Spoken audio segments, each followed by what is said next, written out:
Sometimes our writing journeys are not straightforward, and sometimes they don't even start early on in life. In today's episode of The Written Compass, I am joined with one of our clients, one of our amazing co-authors of our collaborative books, and soon to be publishing her first solo book. The amazing Karen Taylor is here today, and we're going to talk all about her non-linear yet super powerful way to stepping into her writing journey, her publishing journey, and owning her powerful voice as a woman. I'm so excited you're here. Let's get started. Hello, everyone. Welcome to another episode of The Written Compass. I am super excited. As you know, we don't often have guests on our podcast here, but when we do, it is with very clear intention and purpose. And so today is no exception.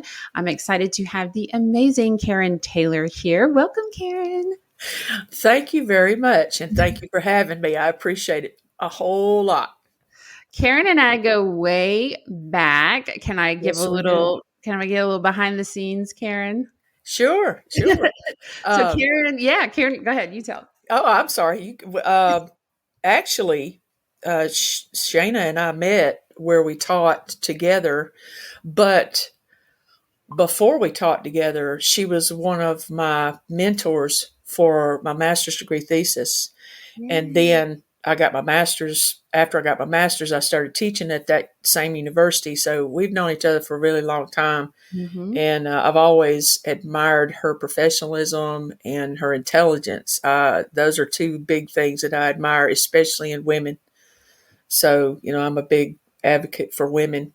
And she's always been one of the powerful ones. And one of her favorite things is Wonder Woman. So I call her the real Wonder Woman.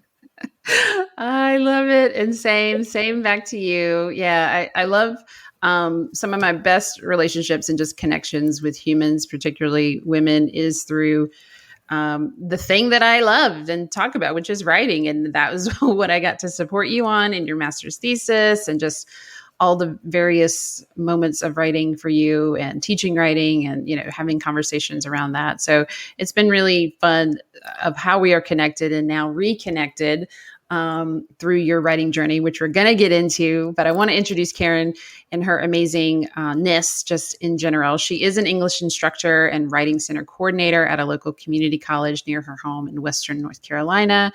And Karen's writing explores, as she's already mentioned, how women can better understand their inherent power, experience their right to freedom, and find their own strut. More on that word in a little bit.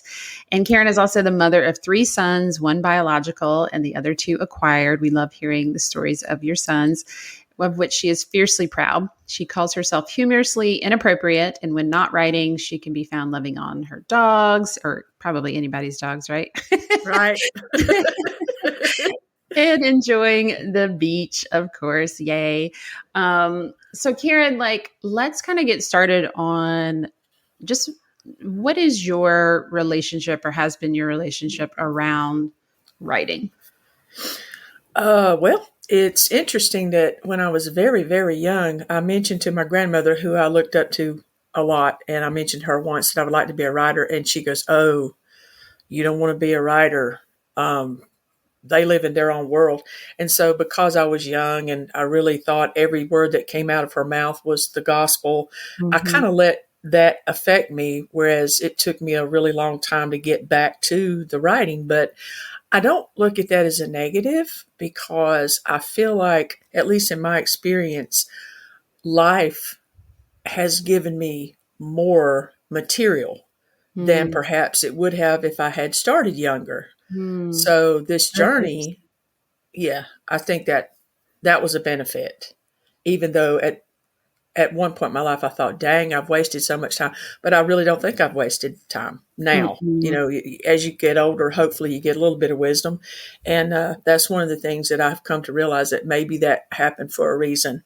And maybe I needed to do some other things so that I could write better about life. So. Yeah, I love that. So the idea of you can start out of the gate, of course, whatever that may mean, and, major in all the things and try to write and publish early on. And you have, you still had that path a little bit in your education and such, but I love that the idea of we just are where we are, and we're right where we belong. And yes, you are reconnecting to maybe that younger version of yourself that had the desire to write. And how is that like the best thing that it's happening now than maybe before?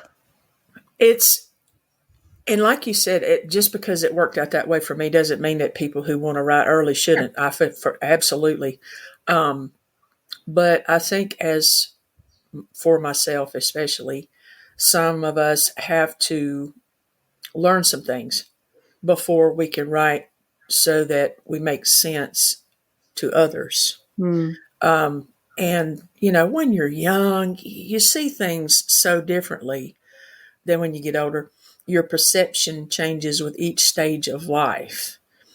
And I think that a perception of a younger person, of course, there'll be an audience for that. But for my personal purpose in life, I think it worked out just the way it was supposed to. Hmm. Yeah. Because now I'm older and I'm still learning, though. If you stop learning, you might as well forget it. Right. But the things that I've learned in the past, I'm able to look at from a different or with a different lens than I would have at the time. And, when I write now, sometimes I have to go back and edit because, I think, okay, now wait a minute. I wasn't thinking about it like that at the time. And I have to kind of back up and try to visit that perception back in my memory and then bring it forward. Hmm. So that's one of the things that I've learned and that it's a benefit, I think, of being older. Plus the teaching students has helped me too because, you have to open up and hear their perspective and that helps you maintain that variance of perception. Yeah. I mean, I think the biggest, as a teacher of writing, if you're not writing in some way, shape, or form, like it really impacts how you teach. And I love and just want to celebrate that you are modeling exactly what you support other people and your students and everything in doing. I think that's just like game changer, don't you think? Like, I don't know. It I don't know how you do definitely, it and not. I don't know how you I teach know, writing. I agree. How And do you then teach writing, but you don't write? I know that's a good question. I don't know. Because if you do, I feel like you're going to be one of those teachers that you and I kind of look askance at, where they focus just on the punctuation and the grammar. Yeah. And that's not the most important thing. Yeah. Um, Getting from the head to the document or the notebook or the sticky note or the marquee board or whatever Mhm. is the big one. And getting Mm, there to there is the biggest obstacle you hit in the classroom because of the indoctrination the students have received from public education, unfortunately. yes. Yes. I think you just summarized the book that I'm working on. Awesome. Yay. Read a Thanks. book. Thanks. Read a book. Um, yeah. So what have you found supports you? Because I feel like I still have that struggle, of course. What's in my head is like, ooh, I get excited. And then I go to the putting it on the outside part and like, you know, Yeah. Yeah. I do know. you experience that? What does that look Uh-huh. like for you? And then what have been some ways that you have found kind of supports you through that? One thing that I have had to teach myself to stop doing is to start writing and expect it to be as organized as it will be at the end. Yeah. So I teach my students this whenever we're doing the free writing thing, as they're preparing to write for an essay or something. I say, it sounds a little gross, but I say, guys, I call it word vomit. Yeah. And I heard that from somebody. I didn't come up with that. I won't take credit for something that I didn't do, but I use it all the time because it's basically like a stream of consciousness. Just right. I tell them you can't. A sculptor can't make a sculpture without material. You've Right. got to have the material to shape it. And that has helped me a lot in the classroom. When I show them, I'll get up on the board, and and I won't have any notes. I'll just say, okay, what topic are you talking about? All right, so let's talk about it.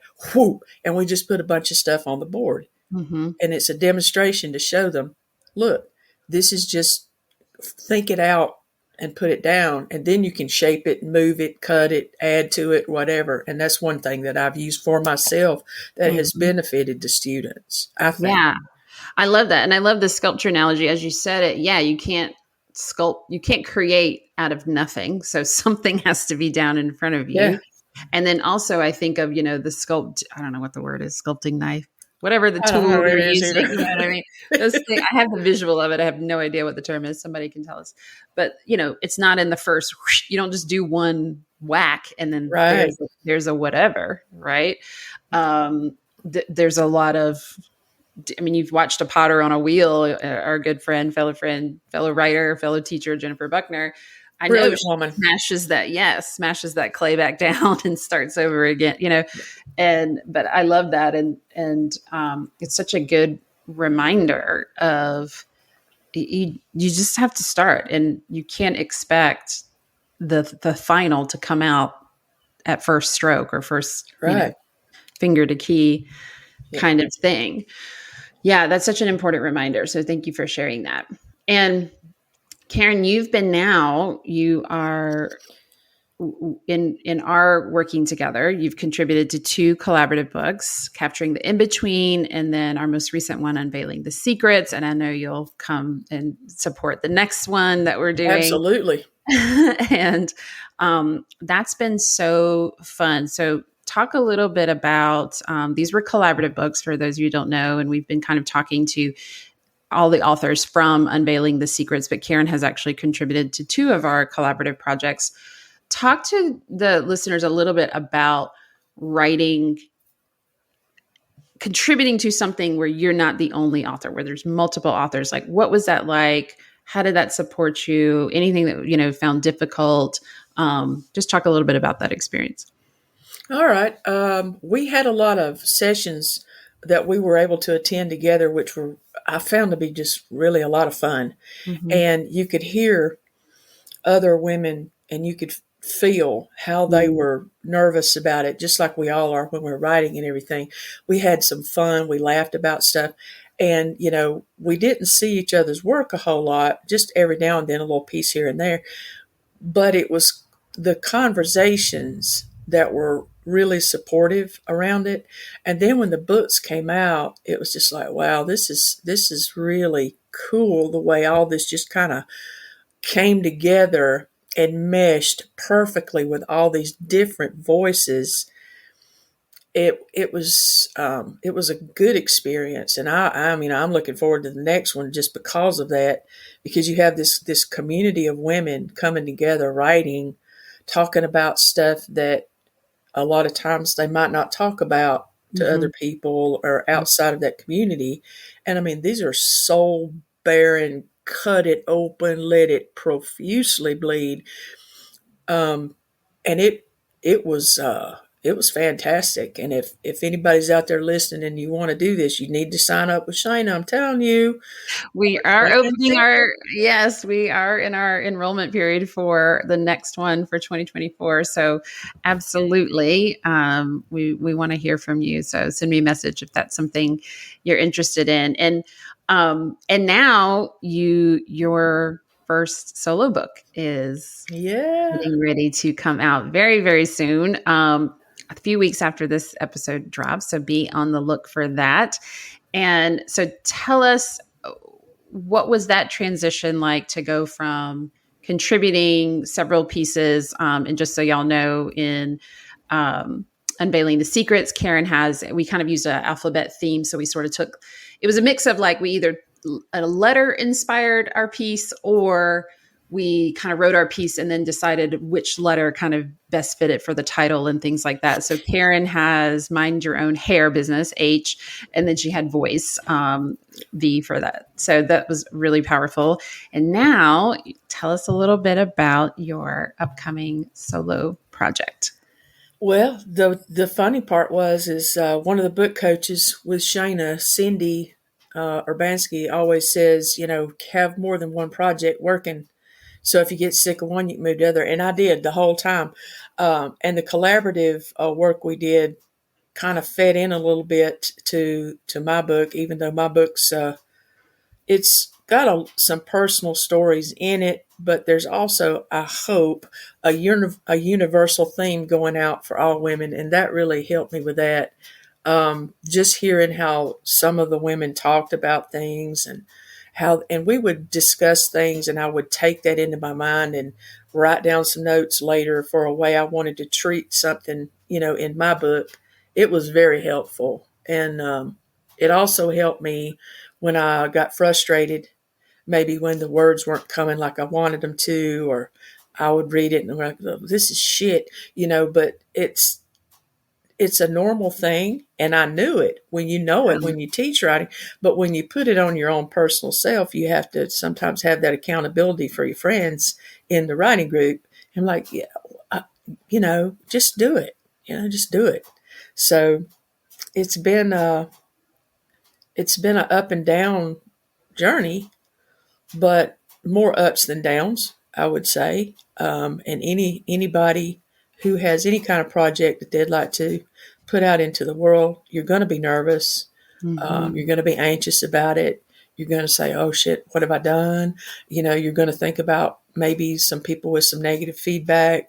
But whenever those voices start in the back of my head, I just basically tell them to shut up, and I just keep rolling because that's how I roll.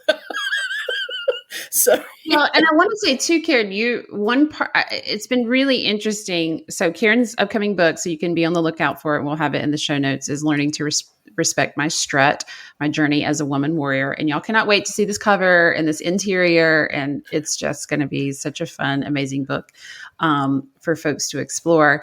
But I think what's been so like you have been a amazing example of like the words, like I've seen transformation in you as a human, and when the ups and downs, like if we think back to when we first started this, like you wouldn't always reach out, but we could feel, right? Like as coaches, like I'm like, I think Karen might need a little love right now, like what's going on?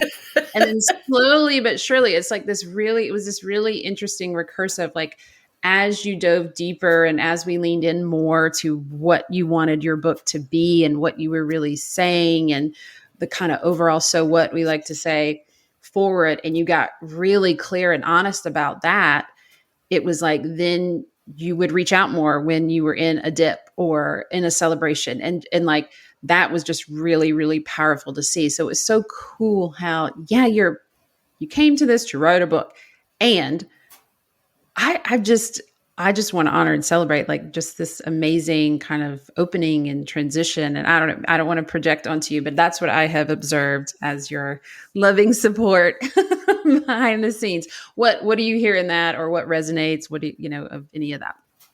I think you have a pretty good way of saying what happened, even though it was difficult, Mm-hmm. because I'm not that kind of person, or I wasn't at that time. Even though I read a lot of books, and then everybody knows Brené Brown and being vulnerable and all that kind of stuff. And for a while it's like, but but and if anybody reads the book, they'll completely understand where that's coming from. But yeah, and it's helped me to understand that it's okay Mm-hmm. if you need help. It's okay. You don't have to do it all by yourself. And that was a big thing for me. And I didn't reach out as much in the beginning. True. It took me a while to realize it's not really bothering them if you reach out and ask them questions. That's what they do, and that's That's what what they we're want here you to do. for. Yes. And yeah, so it got better for Yeah. me. And and also I will say this: um, the way that you coach, when you bring in your mind body to that was very helpful for not just the writing but personal development. And it's a very unique way Mm-hmm. to do this. And that is your brand, in my opinion. Yeah. And I think that it is that is what's going to make you uber successful. You're already successful, Oh, but it will make you uber successful just because of that unique quality that you bring to coaching writing. I appreciate that. Thank you You're for welcome. receiving my celebration of you and then turning it back to me. I will do my best. I am receiving that as well. True. It's true. Um, this has been so fun, Karen. What would you say to someone like who's just, maybe was like you, knew they wanted to embark on this journey of writing and possibly publishing and just sharing the words and getting them out there? What might be something that you would want them to know or hear or understand? Approach it as a journey. Mm, Take it one step at a time. Tell the voices in your head to shut the hell up and just, you have a right to say what you want to say, mm, and your voice is important. And these are things that Shayna told me, by the way. And it's true. There is someone out there who can benefit from your voice and what you have to say. So don't worry about whether it's going to be a bestseller. Don't worry about how many books are going to be sold. Just do the work, make the resistance shut up and go away, and do it step by step. And you will reach that person out there who mm. needs you. Yeah, That's important. I agree. Well said. Karen, how can people, if they want to connect with you, follow you, see the announcement when your book is officially out in the world and ready to support you? What's the best way to get in touch with you? I am on Facebook, but it's probably better to use Instagram. Hmm. And I recently changed it, and I'm pretty sure it's dash Karen, I mean underscore, not dash, Yes. underscore Karen underscore Taylor, because I had to change my profile. We had to play around with that to get one Yeah, that that was wasn't part of the fake. journey too. Yeah. Yeah, And like it was. how do we get seen and what does that get to look like? And um yeah, and I love that. I love that that's part of it, is just Yeah. exploring that as well. So thank you so much, Karen. This was so fun. I Thank you. love hanging out with you. I'm super Me too. excited. Go and read her work in what will soon be 3 books: Capturing the In-Between, Unveiling the Secrets, and Learning to Respect My Strut. Thank you all so much for joining us. We will catch you next time. Take care. Bye, Karen. Bye. Thank you so much for listening to this episode of The Written Compass. If you are enjoying this content, do me a favor and go and review the podcast. This allows me to share and get these messages out to the people who really need them, who we want to read their books in the future. You can also go and share your thoughts and tag me at Shayna Hartman _ on Instagram. Again, this is just a way for us to get connected and share the writing love. And if you know that you are ready to write your book, that message that's been burning inside of you for a long time, then I want to talk to you. My team and I want to talk to you. Head on over to shaynahartman.com and click Work with Us. From there, you'll see an application to explore and see if writing your book is your next best step.